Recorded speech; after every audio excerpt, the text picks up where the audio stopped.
right, we are live at 11:05, and here we are. Larry and the other Larry, both the Larrys, I'm sure you're both anxious to see something. We got a rear panel that I'll have Josh, you need to send Larry a picture of his rear panel. So, Larry, we got Larry 2. One of you is Larry 1 and one of you is Larry 2, but we're going to call this Larry and it's one of the two. So I'm BC, Spirit Cars. This is live at 11:05. Josh, the voice of Spirit Cars, behind the camera there. Working on Larry's tall T. And last couple of days we've been talking about a 34, building a 34 chassis off the jig and doing, and this is the way we do it and blah, blah, blah. Well, this is not the way we do it, but is the way we do it. We've been working on this one. Larry came in with the tall T. A body from another manufacturer. This is a welding blanket, in case you're wondering. It doesn't get splattered and the weld doesn't go through it, but it's nice to have a welding blanket. So we've been fitting up the front end here, and this is a front cross member that we had to relocate totally. I mean, it's just, we wanted the car to sit down, or the axle to sit down on the frame, and the body needed the right stance. Obviously the car's upside down now. It's easy if you can work on your car this way, especially if you get a Spirit body. We can show you pictures of upside down car in a ditch. It didn't have very much damage at all. But if you can get your car upside down when you're doing something like this, it's a lot easier to see what's going on. So anyway, we got the front cross member made. Normally this would have been welded on the top side here. We kind of squared it up just because it looks good this way. It's reinforced good. We can set the radiator now and put the radiator tabs here. Radiator, of course, will come this direction. And it should have the right height for the cowl section. Smooth this around. Got it looking good. What we did, normally the spring is going to sit down in here, into this pocket by about a ½ inch. So what we've done, we wanted a little bit more height, so we put just a piece of steel under here, and we raised the whole spring up a little bit more. So we've got the height we want. We know that because we had it turned over and all that. Yesterday we were talking about on the 34 had a 4-link setup, which was parallel. You got four rods, 2 on each side. They come along parallel. This here you have a radius rod setup. Big issue on radius rods, I mean, this would be a tip that if you're ever putting a car together, front end together with radius rods, whenever you put this, you've got clevises on both ends, and these are adjustable. And you can adjust these clevises back and forth to get your right angle on the axle for your caster.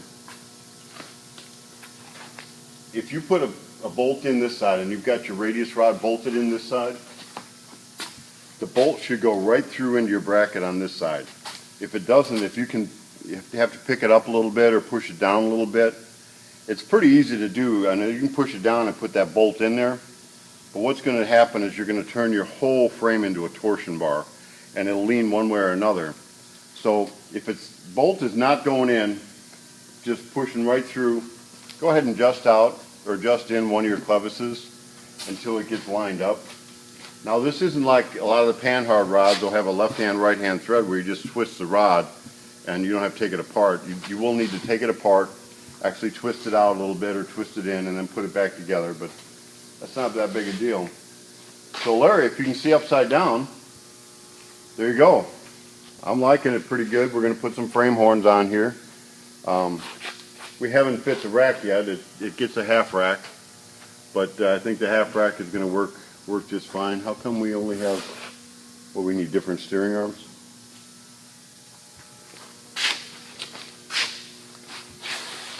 I'm gonna need 2 holes in one of these steering arms, so we may need a different steering arm.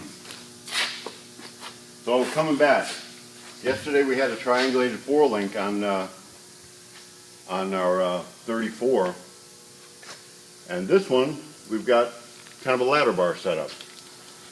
And you can see we fit it. It's a narrow rear end, so we've tubbed the body itself. I'll just stop you real quick. See this, since this is a different kind of setup, see the end there? That screws in. Oh, okay. So you see your half rack? All right. So it goes in the tie rod, but then it goes. So this is my second hole here. So Yep. a lot of times your steering arm will have the two holes in it, Yes. but this one has got, you know, basically 2 holes here, so that'll work there. Yep. So it's just a little different setup since it's a spring behind. I got Thomas the train rolling through here. Yeah. We'll have shock mounts. None of that's put on the front end yet, but we've got our back set up. You can kind of see from the back here. We knew the height. Sean had made some brackets here. Definitely temporary, but he welded them on.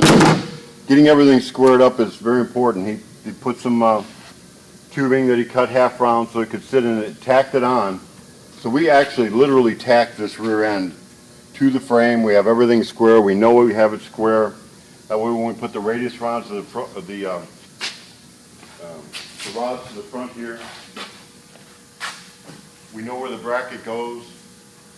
Again, you've got adjustment on your 2 clevises here to get the bolt to line up here. Pretty much the same principle. You don't want it to have to pry it up or down. You want it to set right in.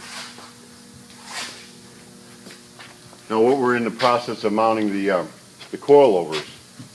So we've made this bracket, and it'll be an adjustable bracket. It'll give you 3 different heights. So we'll fit it in. We're having to make a bracket here, but we can incorporate our existing bracket, and it'll come out for your coilover down here. We'll have a good angle there. So we're getting pretty close. I'm sure Larry's going to have a comment or two. Is Larry watching yet? Yeah, he says, I hope I don't get it upside down. We just hope you don't turn it upside down after you get it. So that would be a bad thing, but I think it's looking good. What do you think, Larry? Well, talk to me now, because I'm sure we'll be talking to me later.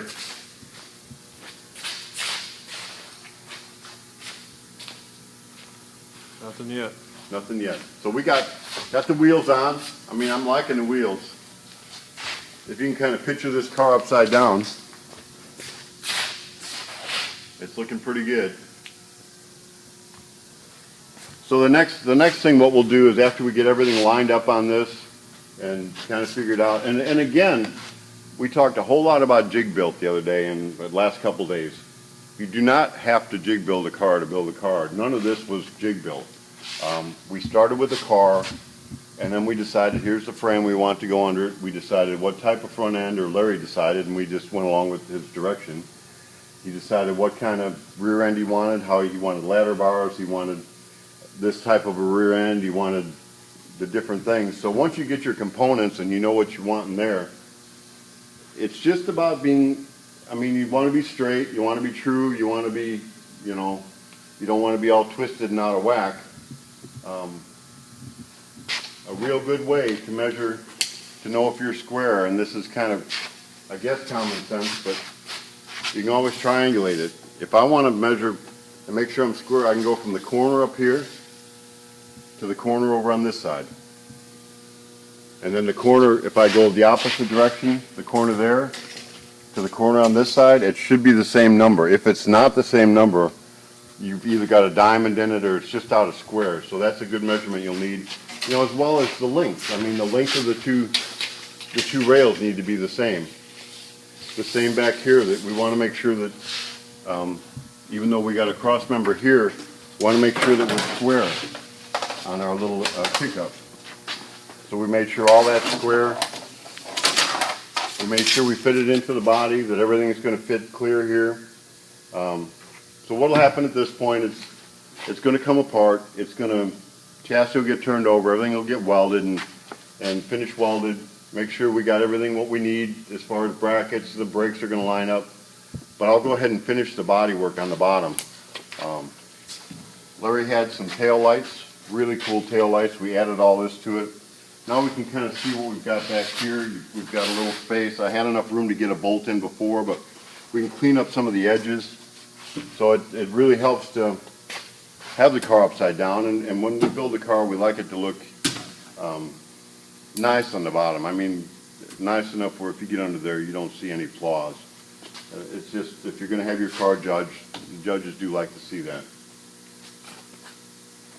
So I don't know if we got that very much information for anybody except for Larry, but I bet Larry's pretty excited.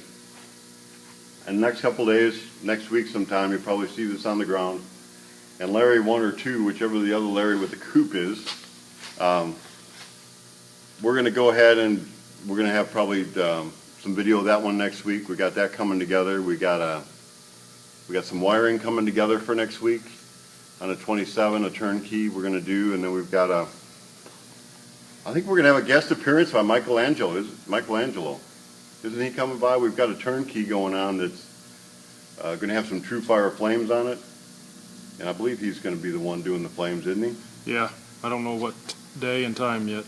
But it may not be at 11 o'clock, but whenever Michael comes by, we may do a video with him on the True Fire flames. So if you don't catch it at 11:05, it'll be up on the website. Very talented guy. He's done a lot of work for us, and that should be very interesting. And he does good video too. He's very, very good at instructional stuff. And what else we got coming up next week? I mean, we got a lot of projects going on, that's for sure. A little bit on the Model A Roadster, maybe. We got a 32.5 window coming together. We may show some of that. We can show the 34 done next week. 34 done. We'll have upholstery all finished on that I don't know next if people week. can see, but you can see the headliner on the top. He's about ready to glue in. So just check us out next week. Have a good weekend. But for now, I'm going to go ahead and give you the end of the show, which is a thought for the day. Pass it on by Ernie, the Hot Rod Man. People are asking if you're going to dress up for Halloween next week for a show. Well, I do need to get my Make America Great Again hat, so I can make my surprise endorsement come a couple days before the election. But I need to get that ordered, and I may be able to get I don't know. Remember when the old Nixon masks were real popular? Get you one of those anonymous masks. Yeah, I'll get an anonymous mask. So if you see somebody doing this show with an anonymous mask with Make America Great Again, it's not me. It'll be Josh, and I'll be behind the camera on that day. So let me see what it says here. An interest properly fed can grow into a beautiful talent. So an interest properly fed can grow into a beautiful talent. And honestly, that's a pretty true statement. I was kind of interested in high school about building cars. It was always been fun. And I don't know how talented I am now, but almost 50-some years later, I guess it is what I know how to do. I don't know how to do a whole lot of things, but I guess I know how to build a car somewhat. So we're glad you're with us today. I'll go work on my Halloween costume.